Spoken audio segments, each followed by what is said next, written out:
ತೀತನಿಗೆ ಬರೆದ ಪತ್ರಿಕೆ 1ನೇ ಅಧ್ಯಾಯ 16ನೇ ವಚನ ಇವತ್ತು ನಾವು ಧ್ಯಾನ ಮಾಡೋಣ. ಅವರು ತಾವು ದೇವರನ್ನು ಅರಿತವರೆಂದು ಹೇಳಿಕೊಳ್ಳುತ್ತಾರೆ, ಆದರೆ ಅವರು ಅಸಹ್ಯರು, ಅವಿಧೇಯರು, ಸತ್ಕಾರ್ಯಗಳಲ್ಲಿ ಅಪ್ರಯೋಜಕರು ಆಗಿರುವುದರಿಂದ ದೇವರನ್ನು ಅರಿತೇವೆಂದು ತಮ್ಮ ಕಾರ್ಯಗಳಿಂದಲೇ ಹೇಳಿದಂತಾಯಿತು. ಇಲ್ಲಿ ಪೌಲು ತೀತನಿಗೆ ಪತ್ರಿಕೆ ಬರೆಯುವಾಗ ಹೇಳ್ತದನ, ಕೆಲವು ಮಂದಿ ಇರ್ತಾರ, ಅವರು ದೇವ್ರನ್ನ ಹರಿತೇವಂತ ಹೇಳ್ತಾರ, ನಮಗ್ ದೇವ್ರ ಗೊತ್ತು ಅಂತ ಹೇಳ್ತಾರ, ನಾವು ಸತ್ಯ ದೇವ್ರನ್ನ ತಿಳ್ಕಂದೀವ ಅಂತ ಹೇಳ್ತಾರ, ಸತ್ಯ ದೇವರನ್ನು ತಿಳ್ಕಂದೀವಂತ ಹೇಳ್ತಿದಾರ. ಆದರೆ ಅವ್ರ ಕ್ರಿಯೆಯಲ್ಲಿ ಅದು ಕಾಣುತ್ತಿಲ್ಲ. ನಾವು ಸತ್ಯ ದೇವರನ್ನು ವಿಶ್ವಸಿಸ್ತಿದೀವಿ ಅಂತ ಹೇಳ್ತಿದಾರ, ಅವ್ರ ಕ್ರಿಯೆಯಲ್ಲಿ ಆ ವಿಶ್ವಾಸವೂ ಇಲ್ಲ. ನೋಡ್ರಿ, ಕ್ರಿಯೆ ಇಲ್ಲದ ವಿಶ್ವಾಸವು ಅದು ವ್ಯರ್ಥವಂತೇಳಿ ವಾಕ್ಯ ಹೇಳುತ್ತದೆ. ಕ್ರಿಯೆ ಅಂದ್ರೆ ಏನು? ದೇವ್ರನ್ನ ಅರಿಯುವುದಂದ್ರೆ ಏನು? ದೇವ್ರನ್ನ ಅರಿಯುವುದಂದ್ರೆ ಕ್ರಿಯಾರೂಪದಲ್ಲಿ ಅದು ಕಾಣತತೆ. ಅವರು ಆತ್ಮ ಸಂಬಂಧವಾಗಿ ನಡೀತಿದಾರ, ಇಲ್ಲದ ಲೋಕ ಸಂಬಂಧವಾಗಿ ನಡೀತಿದಾರ, ದೇವರಿಗೆ ವಿಧೇಯರಾಗಿ ನಡೀತಿದಾರ, ವಾಕ್ಯ ವಿಧೇಯರಾಗಿ ನಡೀತಿದಾರ, ಇಲ್ಲ ವಾಕ್ಯ ವಿರುದ್ಧವಾಗಿ ನಡೀತಿದಾರ.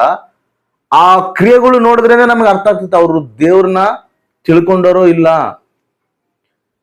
ಅವ್ರ ಕ್ರಿಯೆಗಳಿದ್ದೇನೆ ನಾವು ಹೇಳಬಹುದು, ಇವರು ದೇವ್ರನ್ನ ಹರಿತಾರ ಇಲ್ಲ, ತಿಳಿದವರ ಅಲ್ಲ. ಅದನ್ನೇ ಹೇಳ್ತದ ಪೌಲು. ಮತ್ತೆ ದೇವ್ರನ್ನ ತಿಳಿಯೋದಂದ್ರೆ ಏನು? ಯೋಹಾನ ಕೂಡ ಒಂದು ಮಾತು ಹೇಳ್ತಾನ. 1ನೇ ಯೋಹಾನ ಪತ್ರಿಕೆ ನೋಡ್ರಿ, 1ನೇ ಯೋಹಾನ ಪತ್ರಿಕೆ 2ನೇ ಅಧ್ಯಾಯ 4ನೇ ವಚನ. ಆತನನ್ನು ಬಲ್ಲೆನೆಂದು ಹೇಳಿ ಆತನ ಆಜ್ಞೆಗಳನ್ನು ಕೈಗೊಳ್ಳದೆ ನಡೆಯುವವನು ಸುಳ್ಳುಗಾರನಾಗಿದ್ದಾನೆ, ಸತ್ಯವೆಂಬುದು ಅವನಲ್ಲಿ ಇಲ್ಲ. ಯಾರಲ್ಲಿ ಸತ್ಯ ಇಲ್ಲ ಅಂತ?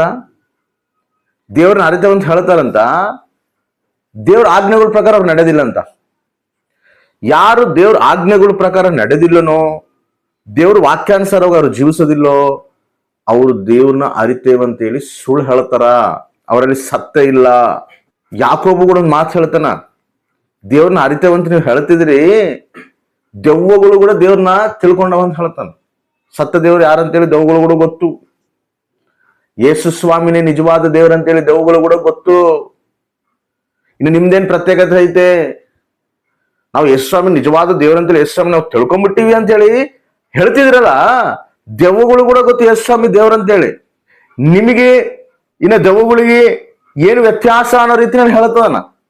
ಅಂದ್ರೆ ನೀವು ದೇವ್ರನ್ನ ಅರಿತೇವಂತ ನೀವು ಹೇಳ್ತಿದ್ದೀರಂದ್ರೆ ನಿಮ್ಮಲ್ಲಿ ಏನಿರ್ಬೇಕಂದ್ರೆ ದೇವ್ರ ಆಜ್ಞೆಗಳ ಪ್ರಕಾರ ನೀವು ನಡೆಯುವಂತವ್ರಾಗಿರ್ಬೇಕು, ದೇವ್ರ ವಾಕ್ಯಾನುಸಾರ ನೀವು ಜೀವಿಸುವಂತವ್ರಾಗಿರ್ಬೇಕು, ಅದು ಕ್ರಿಯಾರೂಪದಲ್ಲಿ ತೋರಿಸುವಂತವ್ರಾಗಿರ್ಬೇಕು.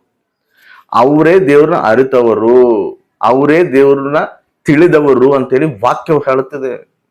ಸುಮ್ಮನೆ ನಾವು ದೇವ್ರಿಗೆ ಗೊತ್ತು, ನಾವು ನಿಜವಾದ ದೇವ್ರನ್ನ ತಿಳ್ಕೊಂಡಿವಿ, ಅಬ್ಬಾ ನಾವು ಯೇಸು ಸ್ವಾಮಿ ನಿಜವಾದ ದೇವ್ರ ಅಂತೇಳಿ ಆರಾಧಿಸ್ತೀವಿ ಅಂತೇಳಿ ಹೇಳ್ಕೊಳೋದಲ್ಲ.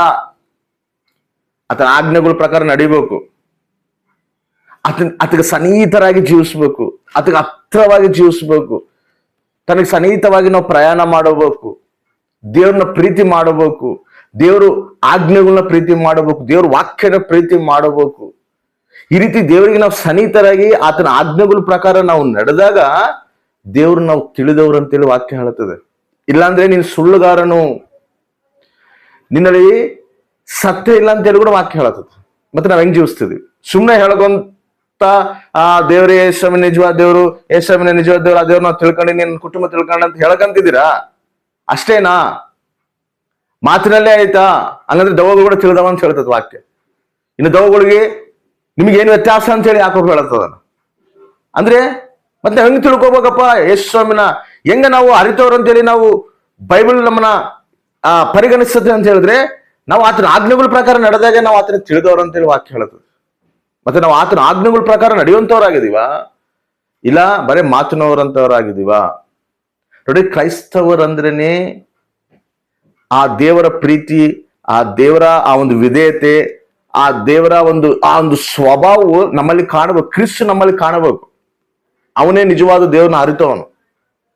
ಕ್ರಿಸ್ತು ನಮ್ಮಲ್ಲಿ ಕಂಡಿಲ್ಲ, ಲೋಕವು ನಮ್ಮಲ್ಲಿ ಕಾಣಕತ್ತದೆ, ಲೋಕ ವ್ಯವಹಾರಗಳು, ಲೋಕ ಆಲೋಚನೆಗಳು ನಮ್ಮಲ್ಲಿ ಕಾಣಕತ್ತವ ಅಂತ ಹೇಳಿದ್ರೆ ನಾವು ದೇವ್ರನ್ನ ಅರಿತವ್ರಲ್ಲ.